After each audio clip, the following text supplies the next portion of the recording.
Welcome to burning issue. రాజకీయం అంటే పూల పాన్పు కాదు, ముళ్ళ కిరీటం. ఒకప్పుడు ఆకాశమే హద్దుగా ఎగిరిన పతాకం ఇప్పుడు అస్తిత్వం కోసం పోరాడుతోంది. 151 సీట్లతో సృష్టించిన ప్రభంజనం నుంచి కేవలం 11 సీట్లకు పడిపోయిన పరాభవం దాకా సరిగ్గా 15 ఏళ్ల క్రితం ఉద్భవించిన యువజన శ్రామిక రైతు కాంగ్రెస్ పార్టీ ప్రస్థానంలో ఎన్నెన్నో మలుపులు, ఇంకెన్నో కుదుపులు. జనంతో మమేకమై అధికార పీఠమెక్కిన జగన్ అదే జనానికి ఎందుకు దూరమయ్యారు? ఇంట గెలిచి రచ్చ గెలవాల్సిన నాయకుడు సొంత వాళ్లనే ఎందుకు దూరం చేసుకున్నారు? పాతాళానికి పడిపోయిన ఫ్యాన్ పార్టీ మళ్లీ ఫీనిక్స్ పక్షిలా పైకి లేస్తుందా? వైసీపీ 15 వసంతాల ప్రయాణంలో పదనిసలపై special focus.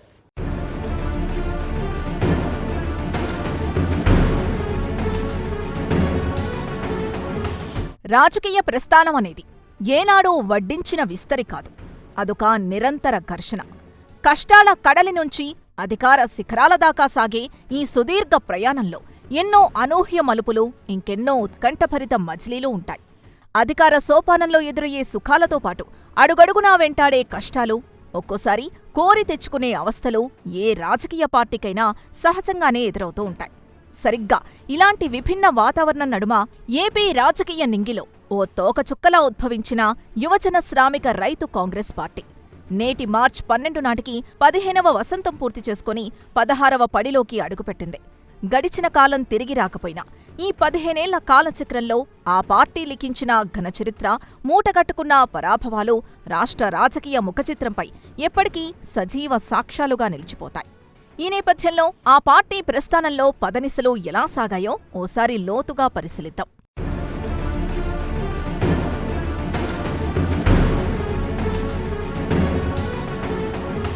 YSR Congress party ఆవిర్భావం అత్యంత క్లిష్టమైన పరిస్థితుల నడుమ అప్పటి సంక్షోభం సృష్టించిన శూన్యం నుంచి జరిగింది. తొలి రోజుల్లోనే ఎన్నో వివాదాలు, మరెన్నో తీవ్రమైన ఆరోపణల్ని ఎదుర్కొంటూ ఈ పార్టీ తన అస్తిత్వాన్ని చాటుకునే ప్రయత్నం చేసింది.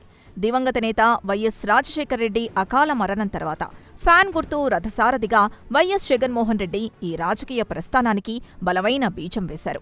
కాంగ్రెస్ అధిష్టానాన్ని ఎదిరించి సొంత కుంపటి పెట్టుకున్న ఆరంభ దశలో ఆయన ముందున్నది పూలబాట కాదు, రాళ్లు రప్పలతో కూడిన ముళ్లబాట మాత్రమే.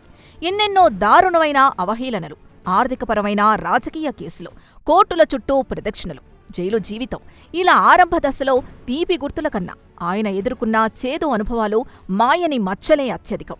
అయినా సరే ఏమాత్రం వెనకడుగు వేయని ఆయన స్థిరమైన నైజం పార్టీని ప్రజల్లో బలంగా నిలబెట్టింది.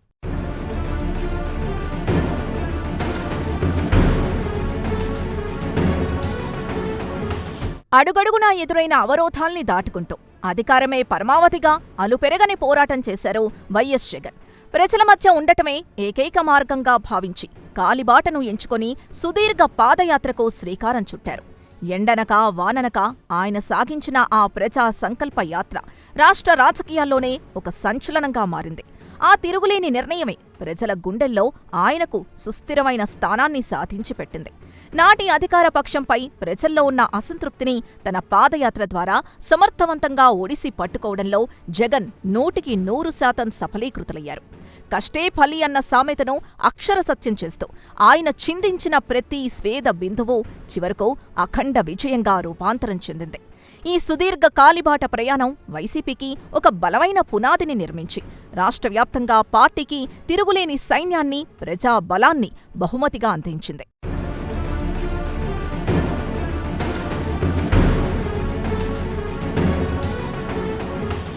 జగన్ రాజకీయ కెరీర్లో ప్రజల నుంచి అత్యంత ఆదరణ అందుకున్న ప్రధాన అంశం పాదయాత్రలో ఆయన పలికిన అభయ వాక్యం, నేను విన్నాను, నేను ఉన్నాను అంటూ ఆయన చేసిన వ్యాఖ్యలు అక్షరాలా ప్రతి సామాన్యుడి గుండెల్లో మధురమైన మీటలు మోగించాయి.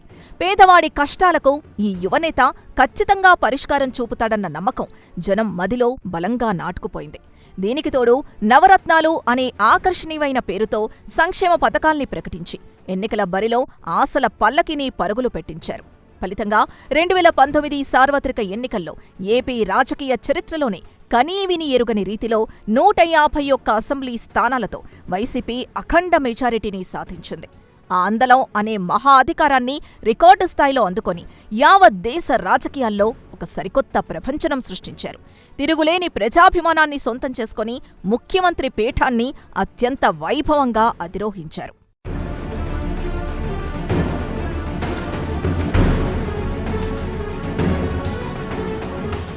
పాదయాత్రతో జనం గుండెల్లో గూడు కట్టుకున్న జగన్ 2019లో కనీ విని ఎరుగని మెజార్టీతో మహా అధికారాన్ని అందుకున్నారు.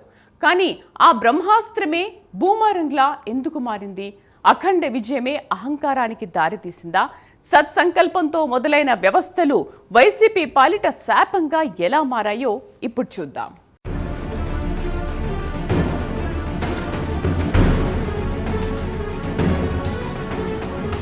సంక్షేమ పథకాలను లబ్ధిదారుల గడప వద్దకే చేర్చే లక్ష్యంతో జగన్ ప్రవేశపెట్టిన గ్రామ, వార్డు సచివాలయాలు, వాలంటీర్ల వ్యవస్థ యావత్ దేశవ్యాప్తంగా చర్చనీయాంశంగా మారింది. ఆరంభంలో ఈ వ్యవస్థ ద్వారా పారదర్శకమైన పాలన అందుతోందన్న ప్రశంసలు దక్కాయి. ముఖ్యంగా కోవిడ్ లాంటి విపత్కర పరిస్థితుల్లో వాలంటీర్ల సేవలు సామాన్యులకు ఎంతో ఊరటనిచ్చాయి. అయితే రాను రాను ఈ వ్యవస్థ ప్రభుత్వ యంత్రాంగంలాగా కాకుండా కేవలం అధికార పార్టీకి చెందిన సొంత సైన్యంలా వ్యవహరిస్తోందన్న ఆరోపణలు తీవ్రంగా వెల్లువెత్తాయి. ఓటర్ల వ్యక్తిగత సమాచారాన్ని దుర్వినియోగం చేస్తున్నారన్న ఆందోళనలు, ప్రతిపక్ష సానుభూతి పరుల్ని బెదిరిస్తున్నారన్న విమర్శలు ఈ వ్యవస్థపై నీలి నీడలు కమ్మేలా చేశాయి. సత్సంకల్పంతో మొదలైన ఒక వినూత్న ప్రయోగం మితిమీరిన రాజకీయ రంగు పులుముకొని చివరకు వివాదాస్పదంగా మారి పార్టీకే బూమ్రాంగ్ అయింది.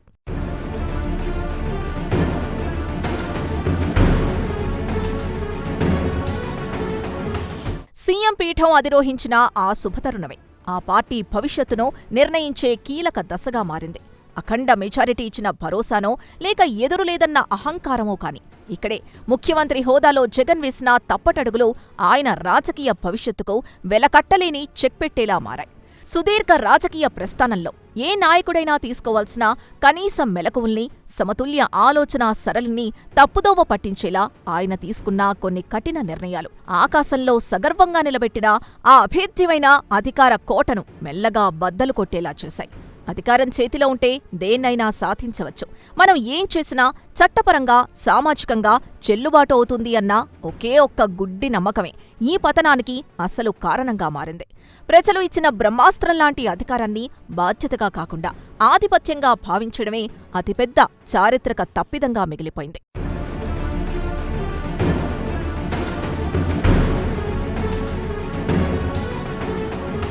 2019 నుంచి 2024 వరకు సాగిన 5 ఏళ్ల అధికార పర్వంలో ప్రజల నుంచి వ్యక్తమైన వ్యతిరేకత అంతా బయట నుంచొచ్చింది కాదు. అది పూర్తిగా స్వయంకృత అపరాధమే. జగన్ ఇమేజ్కు పొలిటికల్ డ్యామేజ్ కలగజేసిన అతిపెద్ద అంశం రాష్ట్రాభివృద్ధిని పూర్తిగా అటకెక్కించడం. నవరత్నాల పేరుతో బటన్ నొక్కి నిధుల్ని పంపిణీ చేయడానికే పరిమితమైన ప్రభుత్వం మౌలిక సదుపాయాల కల్పనను గాలికొదిలేసింది.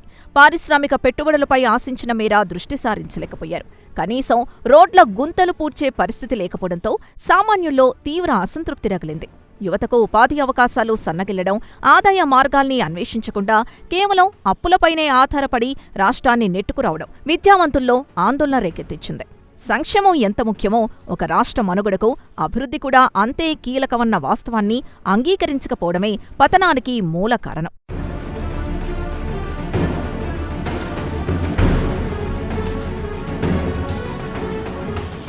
అభివృద్ధి ఊసే లేకపోవడానికి తోడు జగన్ తీసుకున్న మరో అత్యంత వివాదాస్పద నిర్ణయం రాజధాని వికేంద్రీకరణ. అమరావతిని ఏకైక రాజధానిగా కాదంటూ 3 రాజధానుల ప్రతిపాదనను తెరపైకి తేవడం రాష్ట్రంలో తీవ్ర గందరగోళానికి దారితీసింది. రాజధాని కోసం స్వచ్ఛందంగా భూములిచ్చిన రైతులు రోడ్డెక్కి చేసిన సుదీర్ఘ పోరాటం, వారి ఆవేదన రాష్ట్ర వ్యాప్తంగా సానుభూతిని రగిలించింది. పెట్టుబడిదారులు వెనక్కి తగ్గడం, న్యాయపరమైన చిక్కులతో ఏ ఒక్క రాజధానిని పూర్తిస్థాయిలో అభివృద్ధి చేయలేకపోవడం వైసీపీ ప్రభుత్వానికి తీరని మచ్చగా మిగిలిపోయింది. ఉన్నది పోయే, ఉంచుకున్నది పోయే అన్నట్లుగా వికేంద్రీకరణ పేరుతో 5 ఏళ్ల విలువైన కాలాన్ని వృధా చేయడం, రాష్ట్రానికి ఒక స్పష్టమైన కేంద్ర బిందువు లేకుండా చేయడం సగటు ఆంధ్రుణ్ణి తీవ్రంగా నిరాశపరిచింది.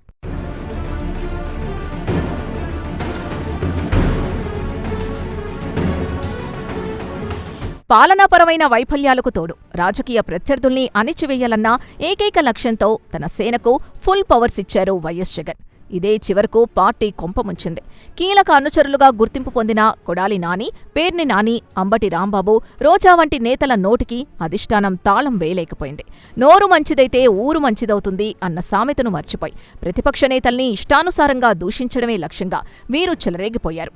కేవలం ప్రెస్ మీట్లలోనే కాకుండా అత్యంత పవిత్రంగా భావించే చట్టసభల వేదికగా కూడా అసభ్య పదజాలంతో, అత్యంత హేయమైన వ్యక్తిగత దూషణలతో ఆద్యంతం విరుచుకుపడ్డం సంస్కారవంతమైన సమాజాన్ని నివ్వెరపరిచింది. ఇలా నోరు జారి హద్దులు దాటే నేతలకు పార్టీలో ప్రాధాన్యత పెరగడం, వారిని అధినేత వెనక ఉండి ప్రోత్సహిస్తున్నారన్న భావన ప్రజల్లో కలగడమే జగన్ మలిదశ విజయానికి బ్రేక్ పడ్డంలో అత్యంత కీలకంగా మారింది.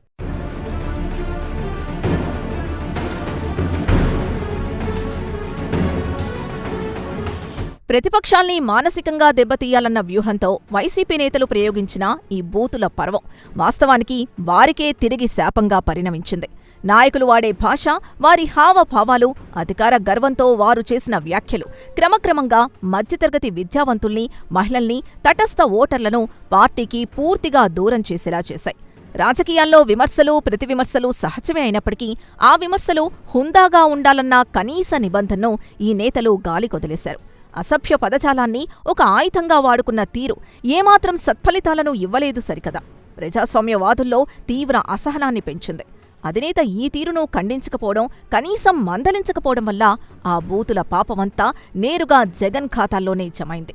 ఇది అంతిమంగా సామాన్య ప్రజానీకంలో అధికార పార్టీ పట్ల ఒక రకమైన ఏహ్య భావాన్ని సృష్టించి ఓటు బ్యాంకును భారీగా కోతకోసింది.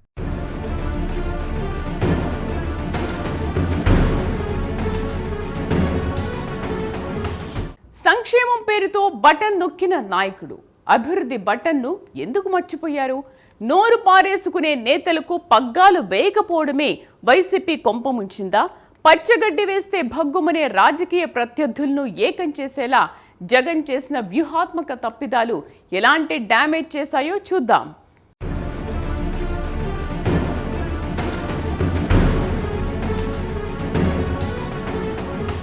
పరిపాలనపై కన్నా రాజకీయ కక్ష సాధింపులపైనే వైసీపీ సర్కార్ ఎక్కువ దృష్టి సారించిందన్న విమర్శలు తీవ్ర స్థాయికి చేరాయి.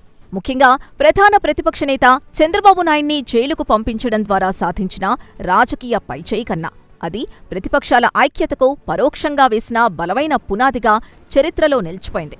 సరిగ్గా ఈ పరిణామమే ఏపీ రాజకీయాల్లో పెను మార్పుకు దారితీసింది. జనసేనాని పవన్ కళ్యాణ్ చొరవతో టీడీపీ, బీజేపీ, జనసేన పార్టీలు ఏకతాటిపైకి రావడం వైసీపీకి ఊహించని పరిణామం. ప్రభుత్వ వ్యతిరేక ఓటు ఎట్టి పరిస్థితుల్లోనూ చీలనివ్వనంటూ పవన్ చేసిన శపథం క్షేత్రస్థాయిలో మహాకూటమిగా రూపాంతరం చెంది వైసీపీ ఓటు బ్యాంకును చీల్చి చెండాడింది. ప్రత్యర్థిని తక్కువ అంచనా వేసి వారిని మరింత ఏకం చేయడమే ఈ పరాజయానికి మరో ప్రధాన కారణం.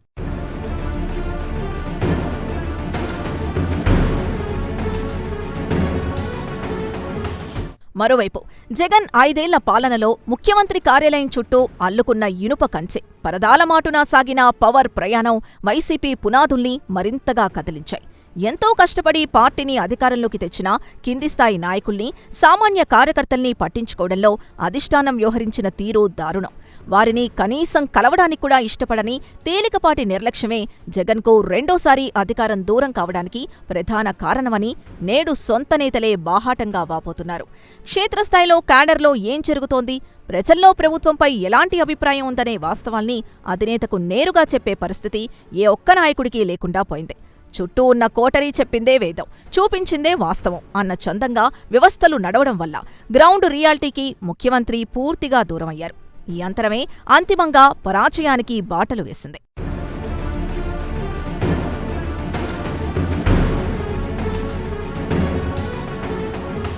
రాజకీయంగా ఒకవైపు తప్పులు జరుగుతుంటే వ్యక్తిగత జీవితంలో, ముఖ్యంగా సొంత కుటుంబంలో చోటు చేసుకున్న పరిణామాలు జగన్కు మరింత నష్టాన్ని చేకూర్చాయి. ఇంటగలిచి రచ్చగెలవాలి అంటారు పెద్దలు, కానీ జగన్ విషయంలో ఇది పూర్తిగా వ్యతిరేకమైంది. ఒకప్పుడు అన్నా వదినల కోసం వేల కిలోమీటర్లు పాదయాత్ర చేసి పార్టీకి అండగా నిలిచిన తోడబుట్టిన చెల్లెలు షర్మిలారెడ్డితో ఆస్తి పంపకాల రూపంలో వచ్చిన పొరపచ్చాలు రచ్చకెక్కాయి. ఏ జగనన్న బాణంగా అయితే ఆమె అప్పట్లో తిరుగులేని చక్రాయుధంలా పనిచేసిందో, అదే బాణం తిరిగి జగన్కు ఎదురు తిరిగే పరిస్థితి దాపురించింది. కుటుంబ ఆస్తుల పంపకాలపై వీధిని పడిన వివాదాలు, బహిరంగ లేఖలు, ప్రత్యక్ష విమర్శలు సామాన్య జనంలో సైతం తీవ్ర రగడకు దారితీశాయి. ఒక కుటుంబ పెద్దగా సొంత చెల్లికి న్యాయం చేయలేని నాయకుడు రాష్ట్ర ప్రజలకు ఏం చేస్తాడన్న విపక్షాల విమర్శలు ప్రజల్లోకి బలంగా వెళ్లాయి.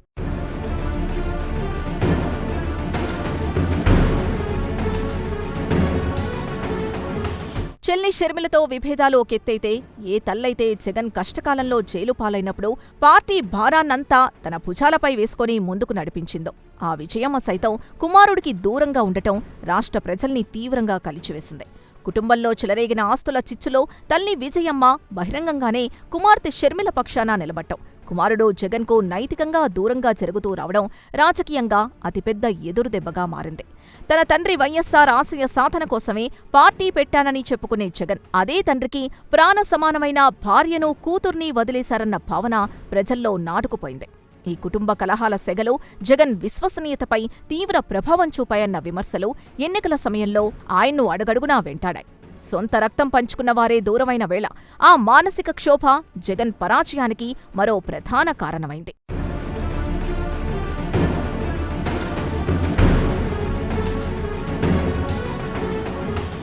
కోటరీ కనుసన్నల్లో ముఖ్యమంత్రి, కంచె వెనుక సాగిన పాలన, క్షేత్రస్థాయి వాస్తవాలు జగన్కు చేరకుండా చేసింది ఎవరు? రాజకీయ వైఫల్యాలకు తోడు అన్నా చెల్లెళ్ల మధ్య ఆస్తుల చిచ్చు పార్టీ ఇమేజ్ను ఎలా డ్యామేజ్ చేసింది? 2024 ఎన్నికల కురుక్షేత్రంలో వైసీపీ పరాభవానికి దారితీసిన పరిస్థితులేంటో పరిశీలిద్దాం.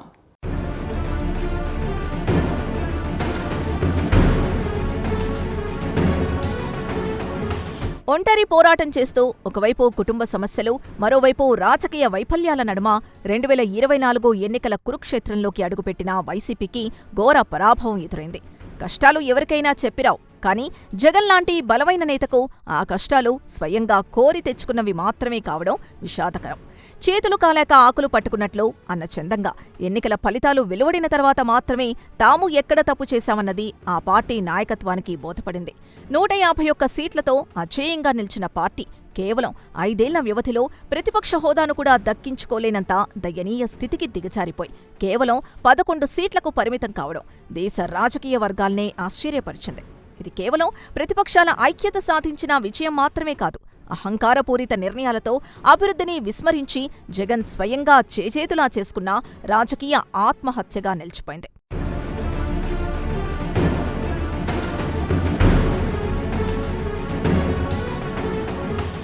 ప్రజాస్వామ్యంలో ఏ పాలకుడికైనా ప్రజల నాడిని ఎప్పటికప్పుడు పసిగట్టడం అత్యంత ఆవశ్యకం.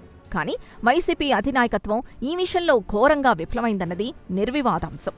ఇంటెలిజెన్స్ వ్యవస్థలు ఇచ్చిన తప్పుడు నివేదికల్ని గుడ్డిగా నమ్మడం, క్షేత్రస్థాయిలో పార్టీ పట్ల పెరుగుతున్న అసహనాన్ని గుర్తించలేకపోవడం ఆ పార్టీ వ్యవస్థాగత లోపాల్ని ఎత్తిచూపుతోంది. మంత్రులు, ఎమ్మెల్యేలు కేవలం రబ్బర్ స్టాంపులుగా మిగిలిపోవడం, ఎవరూ స్వతంత్రంగా నిర్ణయాలు తీసుకోలేని దుస్థితి పార్టీలో అంతర్గత ప్రజాస్వామ్యాన్ని చంపేసింది. ఒక బలమైన వ్యవస్థను నిర్మించుకోవడంలో కాకుండా కేవలం వ్యక్తిగత ఇమేజ్ పైనే పూర్తిగా ఆధారపడటం వల్ల ఈ విధమైన వినాశనం సంభవించింది.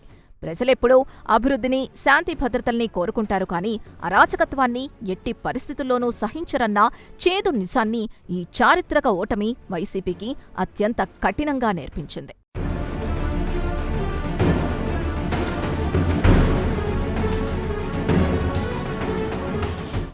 అయితే రాజకీయ చదరంగంలో ప్రతి ఓటమి శాశ్వతం కాదు. అలాగే ఏ గెలుపు కూడా చిరకాలం నిలవదు. గెలుపోటములు రాజకీయాల్లో నాణానికున్న 2 ముఖాల్లాంటివి. ప్రతి పరాజయం భవిష్యత్తు గెలుపుకు తొలిమెట్టు అనేదే అనుభవజ్ఞులు చెప్పే మాట. ప్రస్తుతం ఘోర పరాజయంతో పాతాళానికి పడిపోయిన వైసీపీకి ఈ ఓటమి ఒక చేదు గుళిక లాంటిదే. అయినప్పటికీ అది భవిష్యత్తు కోసం కళ్లు తెరిపించే ఒక పాఠంలా కూడా ఉపయోగపడుతుంది. అధికారం కోల్పోయిన నాటి నుంచి తిరిగి క్షేత్రస్థాయిలో పార్టీని బలోపేతం చేసుకునే దిశగా అడుగులు వేయాల్సిన ఆవశ్యకతను ఈ పరాజయం గుర్తుచేస్తోంది. ప్రజలిచ్చిన తీర్పును శిరసావహించి హుందాగా తప్పుల్ని అంగీకరించినప్పుడే ఏ నాయకుడైనా తిరిగి జనాదరణ పొందే అవకాశం ఉంటుంది. ఈ క్రమంలోనే కోల్పోయిన ప్రాభవాన్ని తిరిగి దక్కించుకోవడానికి వైసీపీ అధినేత భవిష్యత్ కార్యాచరణను సిద్ధం చేసుకునే పనిలో నిమగ్నమయ్యారు.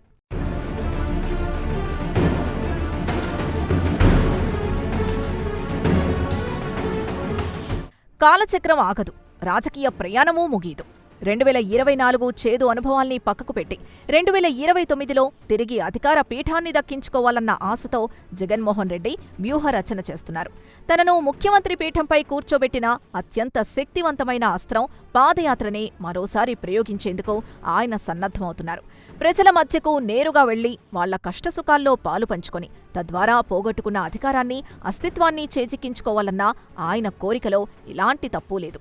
ఎందుకంటే జనంతో మమేకం కావడమే ఏ ప్రజానాయకుడికైనా నిజమైన బలం.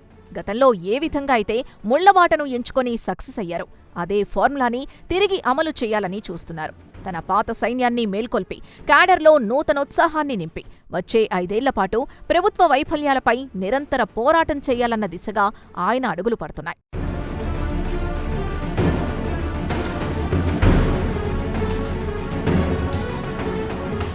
ఈ 15 ఏళ్ల సుదీర్ఘ రాజకీయ ప్రస్థానంలో ఎన్నో ఎత్తుపల్లాలు, ఎన్నెన్నో ఆటుపోట్లు చూసిన జగన్ ముందున్న అతిపెద్ద సవాలొకటే. ఆయన కేవలం భౌతికంగా పాదయాత్ర చేయడం కన్నా మానసికంగా తన వ్యూహాల్ని ఎంతమేర మార్చుకున్నారన్నదే ఇక్కడ అత్యంత కీలకం. గతం నేర్పించిన కఠోరమైన పాఠాలతో తన నిర్ణయాల్ని, ఆలోచనా సరళిని, ఇష్టానుసారం మాట్లాడే నాయకుల్ని అదుపు చేసే విధానాన్ని మార్చుకుంటారా? లేక మళ్లీ తనదైన మొండి వైఖరితో అదే పాత పంథాలోనే పయనిస్తారా అన్నదే అందరి ముందున్న అతిపెద్ద ప్రశ్న.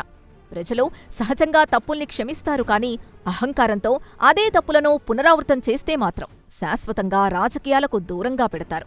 పదనిసలతో సాగిన వైసీపీ రాజకీయ ప్రస్థానం రాబోయే రోజుల్లో ఏ తీరానికి చేరుకుంటుంది? అధినేత జగన్ ఈ పరాభవాల బూడిద నుంచి ఫీనిక్స్ పక్షిలా ఎలా మళ్లీ ఉద్భవిస్తారన్నది కాలమే జవాబు చెప్పాలి.